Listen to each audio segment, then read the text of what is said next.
Elias Hartman stood at the edge of his small farm, squinting into the pale orange light of the setting sun.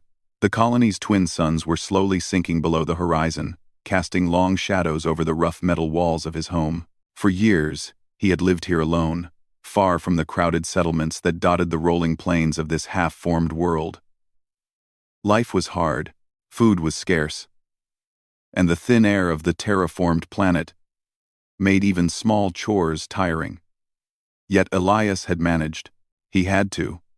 After all, there was no one left for him to answer to, not since the accident, not since his wife had been gone. The wind carried dust from the distant plains, stirring the dry soil around his boots. Elias sighed, rubbing his hands together. He missed her more than he would ever admit, and sometimes, in the quiet evenings, he wondered if he would spend the rest of his life alone, building machines and tending crops for nothing but survival. It was then that he heard the first sound, a faint cry, almost swallowed by the wind. Elias froze. No humans ever wandered this far. No one would dare come to his farm uninvited. He tilted his head, listening again. The sound came again, soft but desperate. "Hello?" he called cautiously, his voice rough from disuse. "Is someone there?" The cry was followed by silence. Elias frowned. Slowly, he walked toward the nearby grove of metal and plastic shanties that he had built for his tools and small livestock. The cries had come from the edge of the grove. As he approached, he noticed something small moving in the shadows. A girl. She looked no older than 10 or 11. Her clothes were torn, dirty, and far too thin for the chilly evening air. She had dark hair, tangled and knotted, falling across her face. Her eyes, wide and cautious, met his for a brief moment before she darted behind a rusted metal drum. Elias raised his hands. "Hey, it's okay. I won't hurt you." The girl didn't respond. She only peeked from behind the drum, trembling. Something about her seemed different. Not just the fear, but a quiet strength in the way she held herself. She didn't cry anymore. She simply watched him, as if measuring him, assessing whether he could be trusted. Elias took a careful step forward. "You don't have to hide. I can give you food, water, shelter." At that, the girl hesitated.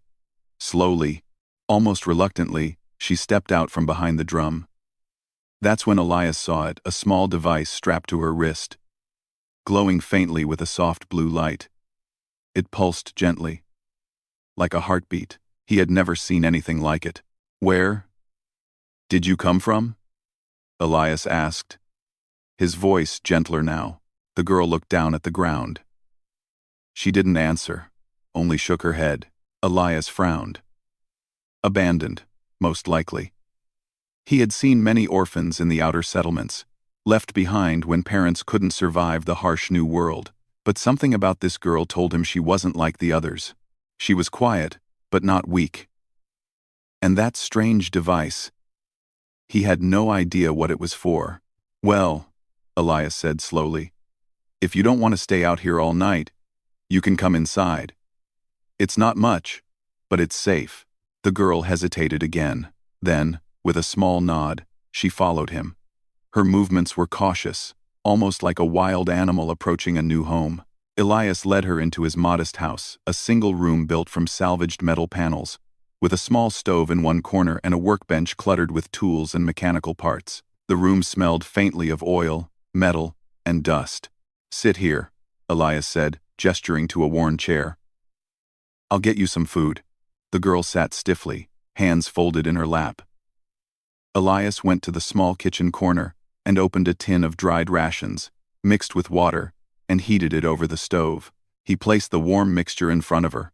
She looked at it for a long moment, then slowly began to eat. "You're safe here," Elias said, watching her closely. "No one's going to hurt you." The girl's eyes flicked up to his, a strange mixture of curiosity and suspicion.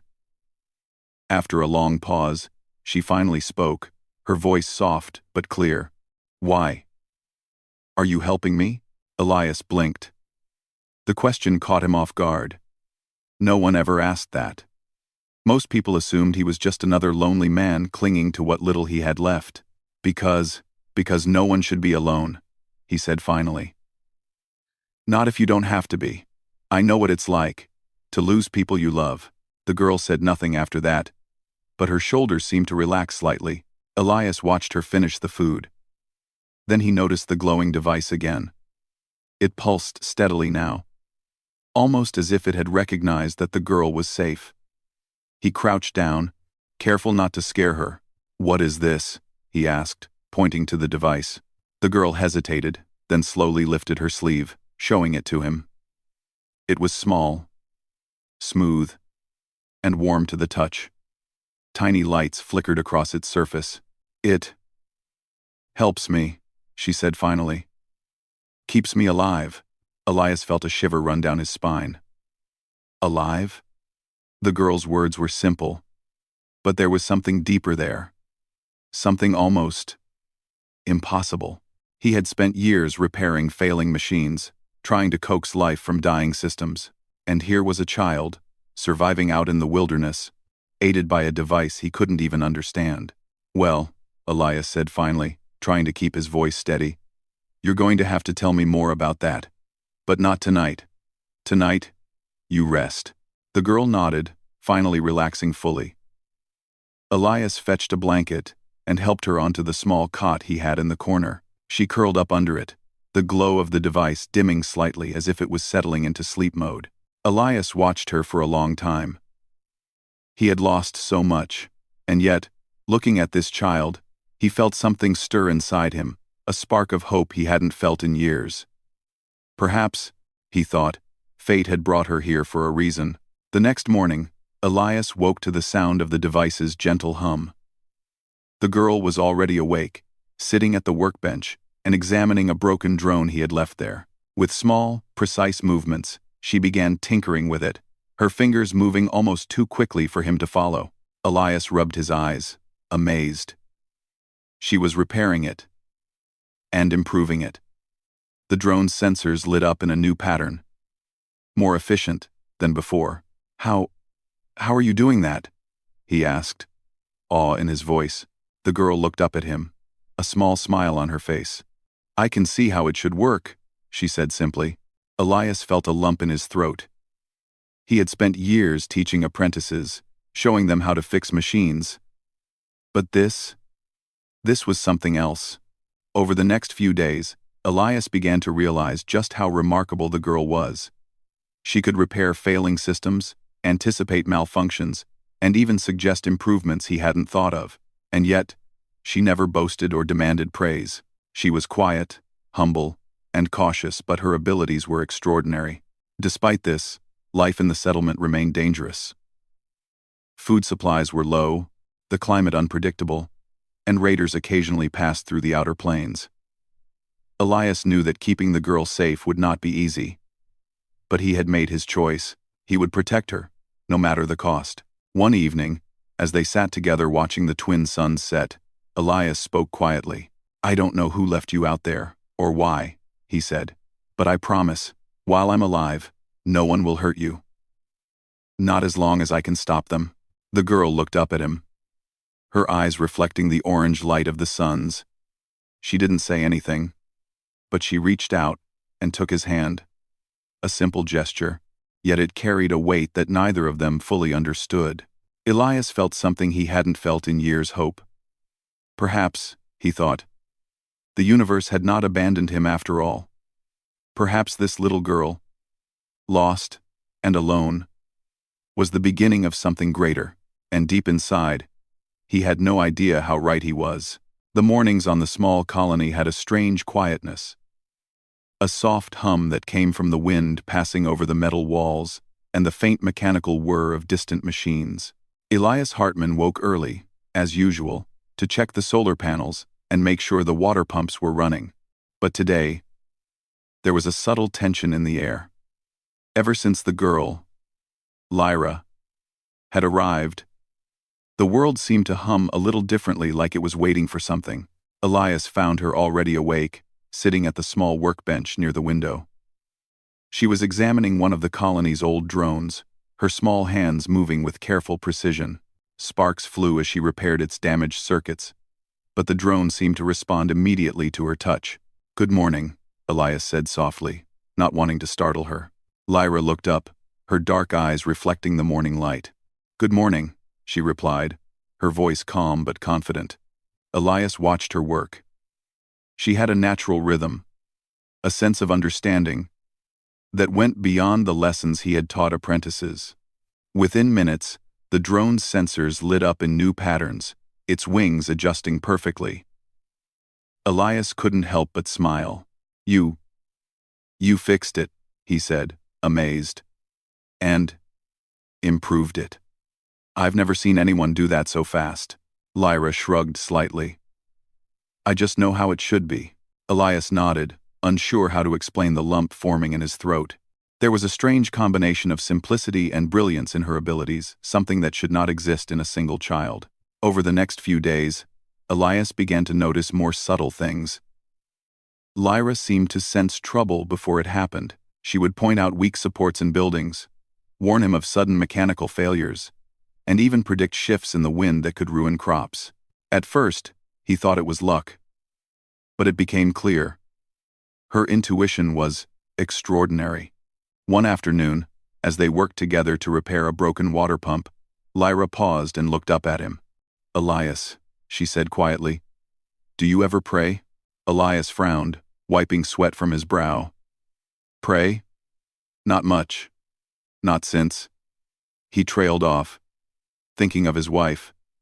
"Not much since she's gone." Lyra tilted her head, as if considering his answer. "I do," she said softly. "Sometimes when I sleep, I talk to them. To the stars. I ask for help. I ask for guidance." Elias felt a shiver run down his spine. There was a strange clarity in her eyes, a maturity beyond her years. "Guidance? For what?" he asked. Lyra didn't answer immediately. Instead, she held up her wrist, the small device glowing faintly. "For the people who need me," she said finally. Elias studied her carefully. He had seen technology before, but nothing like this. The device pulsed gently, almost like a heartbeat, syncing with hers in some invisible rhythm. "People who need you? What do you mean?" Lyra looked out the window, watching the settlement beyond the farm. "This place, it is dying. The soil is weak. The water is failing. People are afraid. I want to help them." Elias swallowed hard. He had been trying to survive on this planet for years, repairing failing machines, coaxing plants to grow in the harsh soil, and keeping water systems running. And here was this child, abandoned and fragile, claiming she could help him and the entire settlement. Over the next few days, Elias began testing her abilities. He would give her broken machines, failing pumps, and with a small touch and careful guidance, she would repair them and often improve them. It was uncanny. Sometimes, she would walk through the fields and touch the crops lightly, and they seemed to respond. Leaves turning greener, and stems growing stronger. The settlers began to notice. At first, they were suspicious. A lone child, abandoned and untrained, performing work that even seasoned engineers struggled with, was unsettling. Whispers began to circulate. Who is she? Where did she come from? What is that device on her wrist? Elias would always step in. She is helping us. She is a friend. That is enough. But the whispers did not stop. One evening, as Elias and Lyra repaired a failing greenhouse pump, one of the settlement leaders approached. A tall man with a stern face, named Garrick, looked at the girl with suspicion. "She is just a child," Garrick said, arms crossed. "We cannot rely on her for the survival of this settlement.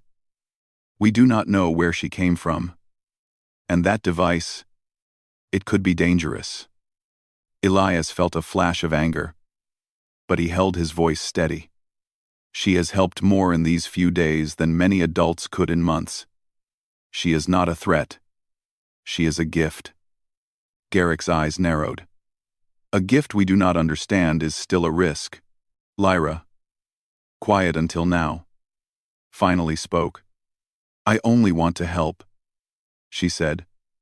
Her voice was soft, yet carried a strange weight. I do not want to hurt anyone. I do not want anything but to help. Elias placed a hand on her shoulder. I believe you, he said firmly. And that is what matters. Despite his words, Elias knew Garrick and the other leaders would be watching. And the more people watched, the more they would question her abilities, and perhaps even try to control her. One night, as the twin moons rose over the horizon, Lyra sat with Elias outside the small home. The settlement was quiet, the distant hum of machines blending with the wind. Do you know why I came here? She asked suddenly. Elias shook his head. I suppose. Do you? Lyra's small hands rested on her knees. I think.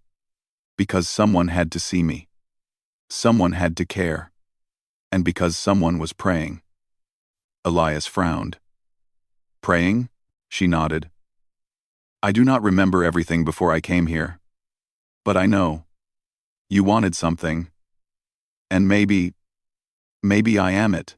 Elias felt a lump in his throat. He had prayed. Yes, not in words. Not out loud. But in his heart. He had wished for guidance. For hope. For a sign that the struggle was not pointless. And now, sitting beside this abandoned child, he could not deny it. Perhaps the universe had answered in the most unexpected way. Days passed, and the settlement began to change. Crops grew stronger, machines ran smoother, and even the settlers, wary at first, started to trust her. Children gathered around, fascinated by the glowing device on her wrist and the way she could fix broken toys or drones with a touch. Adults began to ask for her advice on repairing water pumps or strengthening walls, yet Elias knew this calm could not last. There were always dangers in this world. Raiders, malfunctioning machinery, and, most of all, fear of the unknown. Lyra's abilities, impressive as they were, would attract attention. Someone, someday, would come looking for her. And when they did, she could be taken from him. One afternoon, as Elias and Lyra worked on repairing the settlement's central water tank, the ground trembled slightly. At first, Elias thought it was a small quake, common on this unstable planet, but the tremor was followed by a faint vibration from the device on Lyra's wrist. It pulsed rapidly, glowing brighter than he had ever seen. Lyra, what is happening? He asked, alarmed. Lyra closed her eyes, placing her hands on the metal tank. Something is wrong, she whispered. Something is coming. Elias's heart raced. He had learned to trust her instincts, and this warning carried the weight of truth. He looked around, seeing the settlers' curious eyes. They were used to her abilities, but even they sensed the tension now. A sudden crash echoed from the outskirts of the settlement. Dust rose in the distance, and Elias caught a glimpse of movement figures, fast and purposeful, moving toward them. Raiders, get the children inside, Elias shouted, heart pounding. Lyra, stay close to me. Lyra nodded, gripping his hand. The device on her wrist pulsed violently, and Elias noticed something incredible. A faint blue aura began to shimmer around her. The wind seemed to shift in response, moving debris and dust in protective patterns around the settlement. Elias realized, with both awe and fear, that her abilities were far beyond mechanical repair. She could manipulate the environment, in subtle but undeniable ways, to protect herself and those she cared for. The raiders stopped at the edge of the settlement, clearly wary of something. Elias could see their hesitation. And then, a small gust of wind, directed perfectly by Lyra's quiet concentration, blew sand into their eyes. A clanging metal gate swung shut, triggered by her subtle manipulation, creating a barrier. The settlers stared in disbelief. The girl they had thought fragile, alone, and abandoned was now their first line of defense. Elias squeezed her hand, awe and pride swelling in his chest. "You are remarkable," he whispered. I had no idea." Lyra looked up at him, eyes calm despite the danger. "I only want to protect," she said softly. Elias realized, in that moment, that this child abandoned, small, and seemingly ordinary, was more than anyone could have imagined. She was not just a helper or a prodigy. She was a force of hope, a promise that humanity, even in the darkest and most distant corners of the galaxy, could survive and thrive. And for the first time in years, Elias allowed himself to believe that maybe, just maybe, the prayers he had whispered in solitude were finally being answered. The settlement was quiet the morning after the raid. The raiders had retreated, unnerved by the strange forces that seemed to protect the village. Elias Hartman walked through the fields, inspecting the small damage left behind.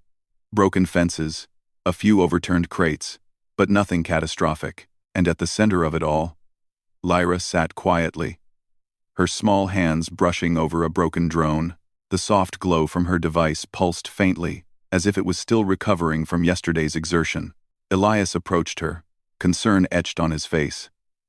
"Lyra, are you all right?" Lyra looked up, calm, but serious. "I am fine," she said. "The device helped me. But I think I need to tell you something." Elias froze. Her voice carried a weight that made him pause. "Tell me what?" Lyra took a deep breath. "I am not like other children. I was created for a reason, for a purpose. My parents, my real parents, they are not here. They left me when the project was over." Elias knelt beside her, his heart pounding. He had sensed there was something extraordinary about her. But her words now confirmed his suspicion. "Project? What do you mean?" Lyra's small fingers traced the edges of the glowing device on her wrist. "I was part of a program before Earth was lost. Humans wanted to survive, to carry the future with them. They made children like me, with special abilities. My body, my mind. I can do things normal. Humans cannot. I can fix machines, heal plants, even help people recover faster from injuries." Elias swallowed hard. The weight of her words pressed on him. She was no ordinary child. She was a miracle in human form. The tears he had held back for years threatened to fall. He looked at her, realizing that the universe had sent him something he had almost stopped believing he could ever have. "Hope, Lyra," he said softly. "Why didn't anyone tell me this before?" She shook her head. "I do not remember everything. The ones who made me, they left me here. And I was alone. Until I found you." Elias's chest tightened. He thought of the lonely nights he had spent tending his farm, repairing machines, and wishing for guidance. And now, this small, abandoned child held the very answers he had been searching for, without even knowing it. Over the next few days, Lyra demonstrated more of her extraordinary abilities. She could sense failing machinery before it broke, adjust water flow and irrigation systems perfectly, and even help crops grow stronger with minimal effort. The settlers began to notice. At first, they were skeptical. But soon, their fear turned into wonder. "She is a gift," Elias would say quietly to anyone who asked. "Trust her." Some did. Others whispered in secret, suspicious of the glowing device and her uncanny intelligence. But Elias paid them no mind. For him, Lyra was family now. She had filled a void he thought would never be filled again. One afternoon, Lyra led Elias to the edge of the fields. "I need to show you something," she said. He followed, curious. They came to a patch of dry, failing soil where nothing had grown for months. Lyra knelt down, placing her hands on the ground. The device on her wrist glowed brightly, pulsing in rhythm with her heartbeat. Elias watched in awe as the soil seemed to respond, tiny green shoots pushing up through the dirt. Within minutes, the patch transformed from barren earth to healthy, fertile ground. Elias fell to his knees, astonished. This "This is incredible," he whispered. "You've done what no machine or fertilizer could." Lyra looked up at him, a small smile on her face. "I told you, I can help." But Elias's joy was tempered by concern. "Lyra, this is amazing, but you need to be careful. If people see this and understand what you can do, they may try to take you away. They may want to use you for their own purposes." Lyra nodded. "I know. That is why I stay close to you. I trust you." The bond between them deepened. Elias became not only her protector but also her mentor, guiding her and controlling her powers and understanding her abilities.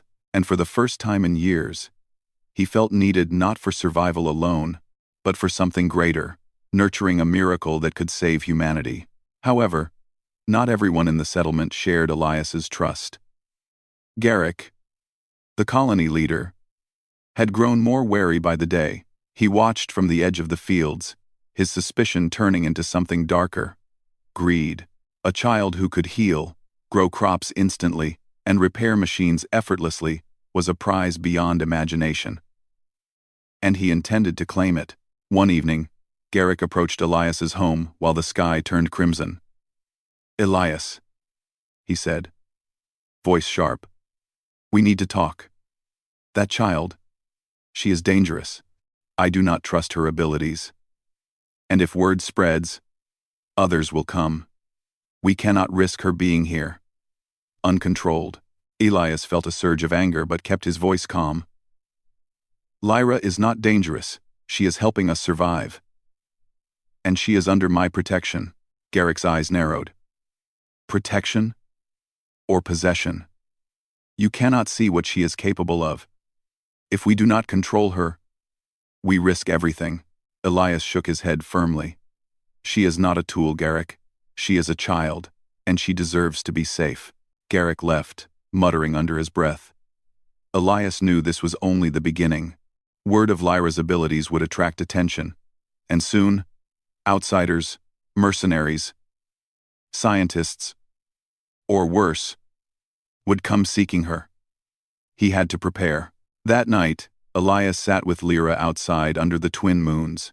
The stars sparkled above, silent witnesses to their quiet conversation. "Lyra," Elias began softly, "do you understand what you are?" Lyra nodded. "I am special. I know that, but I do not know all of it. I only know I can help." Elias sighed. "You are more than that. You are hope. You are proof that humanity can survive. And you are part of our future." Lyra looked at him, eyes wide. "Do you really believe that?" Elias smiled gently. "I do. Because I have seen what you can do. And I have seen what humans can achieve when we do not give up. Even in a place like this. Even on a world that seems broken. We can thrive. You and I, we will make sure of it." Crowned. Cross. Over the next weeks, Elias began training the settlers in preparation for any danger. They learned to defend themselves, to secure Lyra, and to understand how her abilities could help without putting her at risk. Lyra, for her part, continued to grow stronger, learning to control the glowing device on her wrist and refining her environmental abilities. Then came the first warning. One morning, scouts from a distant settlement arrived, bearing news. A group of rogue colonists had heard rumors of a child with strange powers. They were traveling toward Elias's settlement, seeking to capture her. Panic rippled through the village. The settlers looked to Elias for guidance. He met their eyes, steady and resolute. "We will protect her," he said. "And we will protect this settlement. We will not give her to anyone who does not have her best interest at heart." Lyra stood beside him, small but fearless. "I will help," she said. "I will protect everyone here too." Elias felt pride swell in his chest. The child he had rescued, the abandoned girl who had stumbled into his life, was no longer just a survivor. She was a guardian, and together, they would face whatever dangers the universe threw at them. As the twin suns set and the sky turned deep violet, Elias and Lyra looked out over the settlement. The fields, now lush and alive, stretched toward the horizon. Machines hummed smoothly, and the villagers moved with a sense of purpose and hope. Elias placed a hand on Lyra's shoulder. "Whatever comes next," he said, "we face it together. And I believe that with you, we can overcome anything." Lyra smiled softly, the device on her wrist glowing faintly in the moonlight. "Together," she agreed. And in that quiet, powerful moment, Elias understood the truth he had almost forgotten. Miracles do happen. Sometimes, they come in small, unexpected forms. Sometimes, they come as abandoned children with glowing devices and hearts full of hope. And sometimes, they come just when humanity needs them most. The morning air was thick with tension. Elias Hartman stood on the edge of the settlement, scanning the horizon. The scouts had returned with troubling news. A group of rogue colonists, armed and ruthless, was approaching.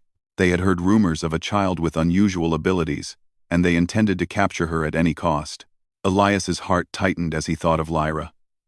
The girl had already faced abandonment, fear, and uncertainty. She did not deserve to face this threat. But now, there was no choice.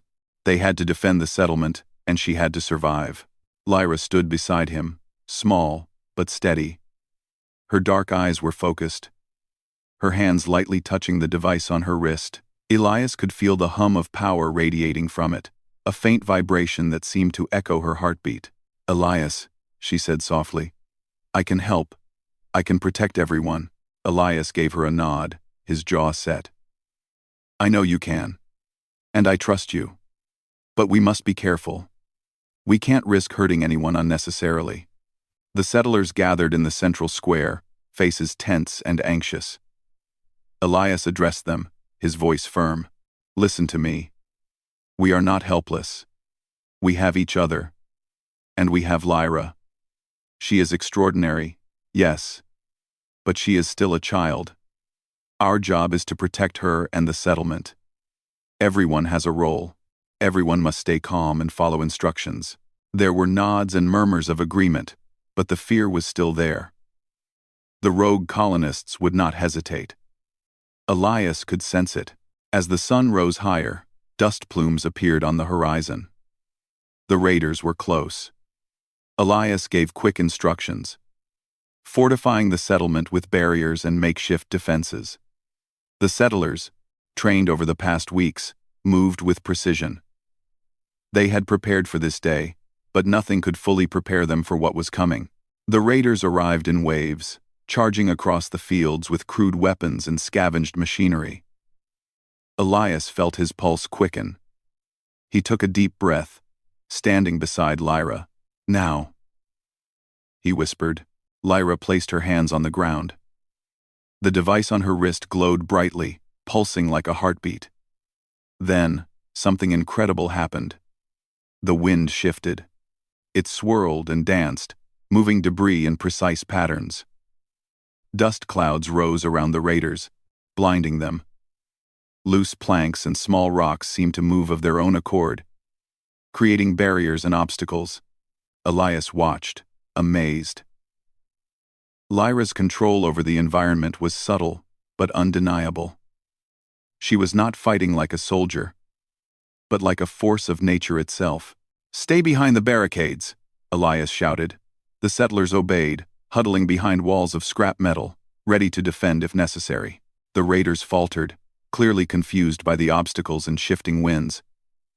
One man shouted, "What is happening?" as sand and debris whipped into his face. Elias could see fear in their eyes, a hesitation that would buy them precious moments. Lyra's glow intensified. She raised her hand slightly, and the energy from the device seemed to respond, directing the wind, debris, and dust with near-perfect accuracy. Raiders were pushed back, their makeshift vehicles stalling in the uneven terrain. Elias felt awe and fear in equal measure. This child, so small and seemingly fragile, was turning the tide of battle without a single violent move.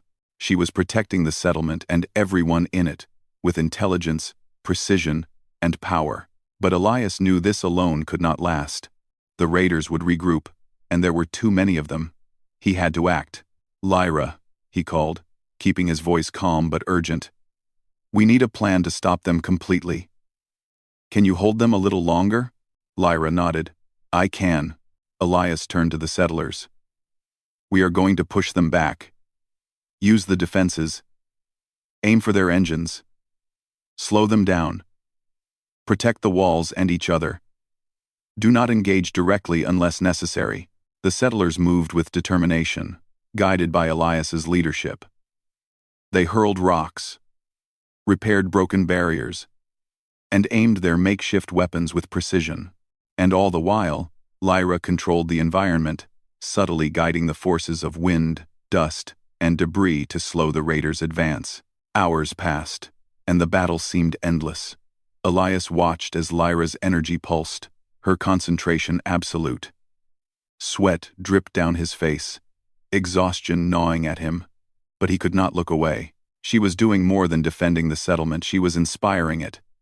The settlers, seeing her courage, moved with renewed strength and purpose, yet the raiders were relentless. One of their leaders, a tall man with a jagged scar, began coordinating the attack. He realized brute force would not win. Instead, they tried to flank the settlement, moving around the barriers to reach Lyra directly. "Elias," a settler shouted. "They're trying to get to her." Elias's heart pounded. He moved quickly, positioning himself between Lyra and the incoming raiders. "Stay back," he yelled. But the raiders were closing fast. Lyra's device glowed brighter than ever. She placed her hands on the ground, concentrating. The soil trembled slightly under her touch. Roots of nearby plants, previously dormant, sprang to life, wrapping around the raiders' legs and slowing them down. Elias's eyes widened. She was using the environment itself as a defensive weapon, controlling even living matter. The raiders struggled, shouting and trying to break free, but the roots held firm. Dust and debris swirled around them, disorienting and slowing their advance. Elias moved quickly, helping the settlers push forward, directing them to focus on disabling the raiders' vehicles and equipment. Despite the chaos, Elias noticed something remarkable. Lyra's powers were not destructive. She did not harm the raiders directly. Instead, she manipulated the environment to protect the settlement and everyone in it. It was as if she understood the value of life, even those who had come to threaten it. Hours passed, the sun dipping lower in the sky. The raiders, exhausted and frustrated, began to retreat. Their formation broke apart, their morale shattered by the relentless defense and the strange, unstoppable force of the girl. Elias and the settlers pressed their advantage, securing the perimeter and ensuring no one could return easily. Finally, the dust settled. The settlement stood intact, the barriers still strong, the settlers safe. Lyra sat quietly, her hands resting on her knees, the device on her wrist pulsing softly, as if exhausted from exertion. Elias approached her, his heart full. You saved us," he whispered. "I don't know how to thank you." "Ah." Lyra looked up at him, her eyes calm. "I only did what I could," she said softly. "I want everyone to be safe." Elias knelt beside her, placing a hand on her shoulder. "You are extraordinary. Not just for your abilities, but for your heart. You've shown all of us what it means to be human. To protect. To care. To survive." Lyra smiled faintly. "I learned from you," she said. Elias felt a lump in his throat. He had spent years alone, thinking he had nothing left to give.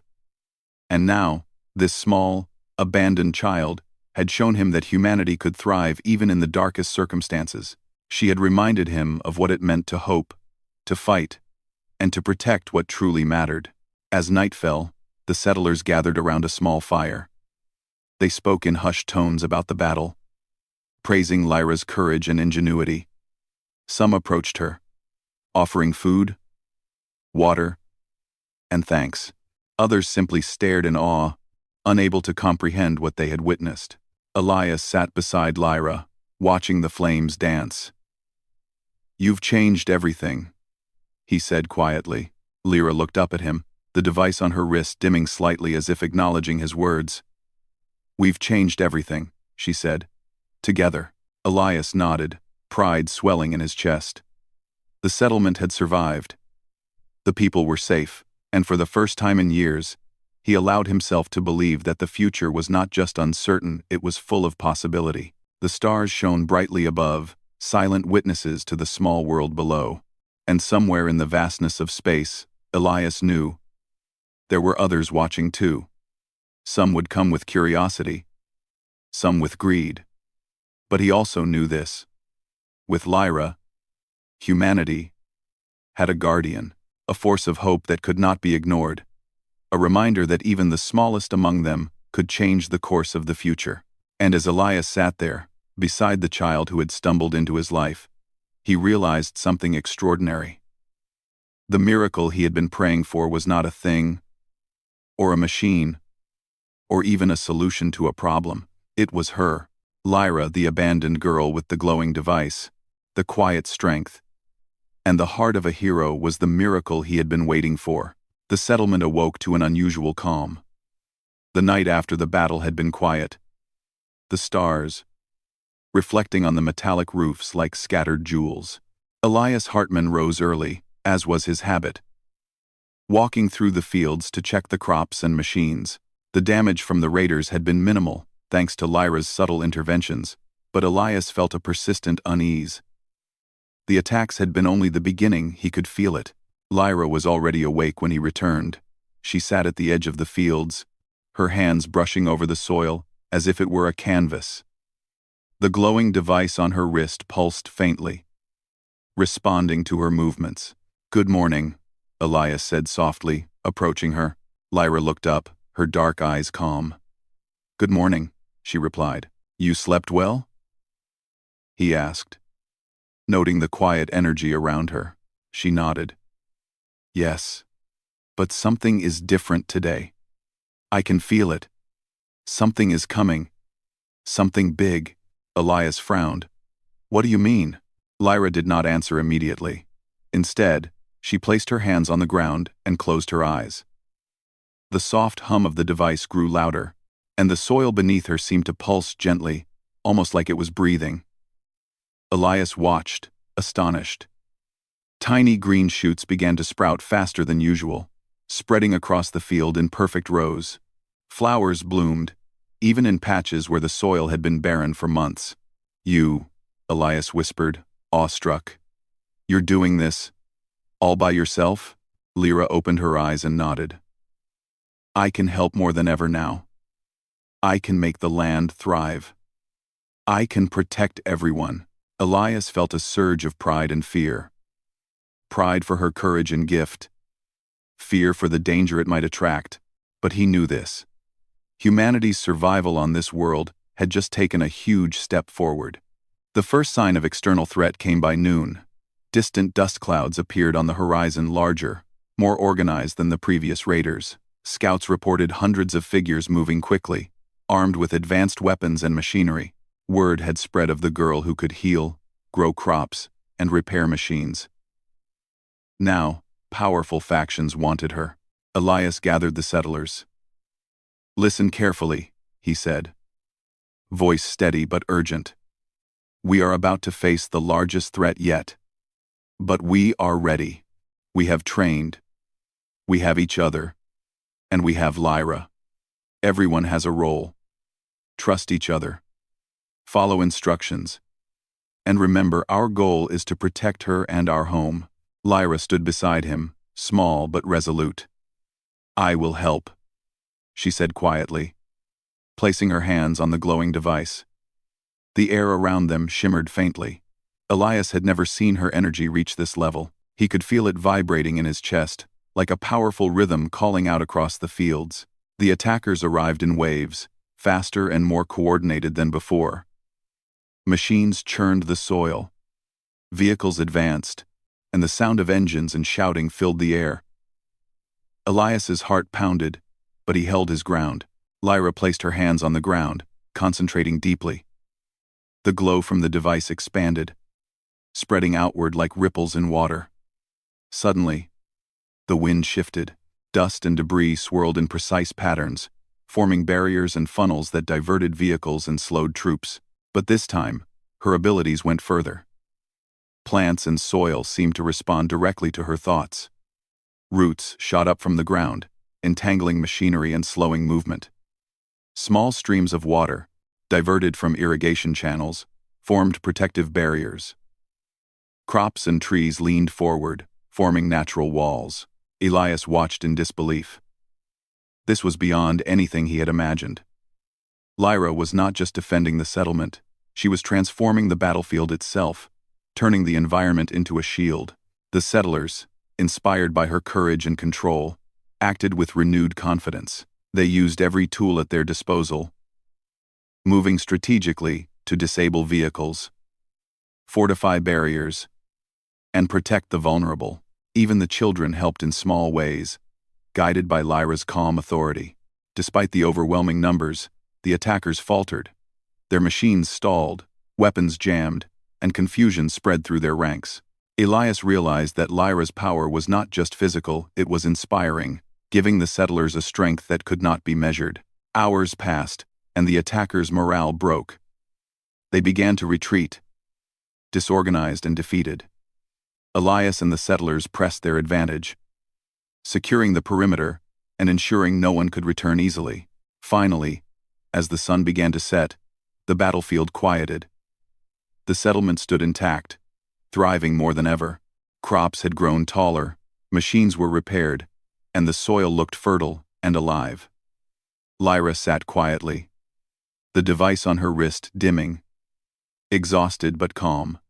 Elias knelt beside her, placing a hand on her shoulder. You did it," he whispered. "You saved us all." Lyra looked up at him, her eyes soft but serious. Elias smiled, tears prickling at the corners of his eyes. This child, abandoned and fragile, had become the heart of their survival. She had done more than repair machines or grow crops. She had reminded everyone of what humanity could achieve: courage, ingenuity, and hope. That evening, the settlers gathered in the central square. Fires burned warmly, and people spoke quietly of the miracle they had witnessed. Many approached Lyra, offering thanks, food, and smiles. Others simply stared in awe, unable to comprehend the power and compassion of a single child. Elias stood beside her, pride swelling in his chest. "You've changed everything," he whispered. Lyra's eyes reflected the firelight. "We've changed everything," she said. Over the next few days, the settlement transformed. The crops continued to flourish. Machinery worked better than ever, and the people moved with a renewed sense of purpose. Stories of Lyra's bravery spread, not as a tale of fear or superstition, but as a reminder that even in the darkest corners of the galaxy, humanity could survive and thrive. Elias worked alongside her, teaching her more about the machines and the world around them. Lyra learned quickly, her abilities growing stronger and more controlled. But she never lost her humility. She used her powers only to protect, to help, and to nurture. One morning, as they walked through the thriving fields, Elias spoke softly. "Lyra, do you understand what you are?" She looked up at him, the soft glow of her device reflecting in her eyes. "I am a part of the future," she said, "but I am also human. I want to help people, to protect them, to make life better." Elias nodded. "That is all that matters. And you have done more than anyone could imagine. You've given hope to everyone here. You've shown us that humanity, even in the hardest circumstances, can survive and thrive." Lyra smiled faintly. "I learned from you," she said. Elias felt a warmth in his chest. He had spent years alone, believing that hope was a fragile thing. But now, standing beside this small, abandoned child, he knew the truth. Hope could grow, flourish, and even protect entire worlds. As the twin suns rose and set over the horizon, the settlement stood as a beacon of what humanity could achieve. Technology, nature, and human courage had merged in a small, thriving world. And at the heart of it all was Lyra, the abandoned girl who had become a miracle, the child who had answered prayers, and the living proof that humanity, against all odds, could endure. Elias watched her quietly, the wind rustling the crops, the settlers moving with purpose, and the stars beginning to twinkle above. "You are a miracle," he whispered. Lyra looked up at him, her eyes calm, determined, and filled with hope. "No," she said softly. "We are a miracle. Together." And in that quiet, golden moment, Elias understood the full truth. The miracle was not in the technology, or the battles, or even the powers Lyra wielded.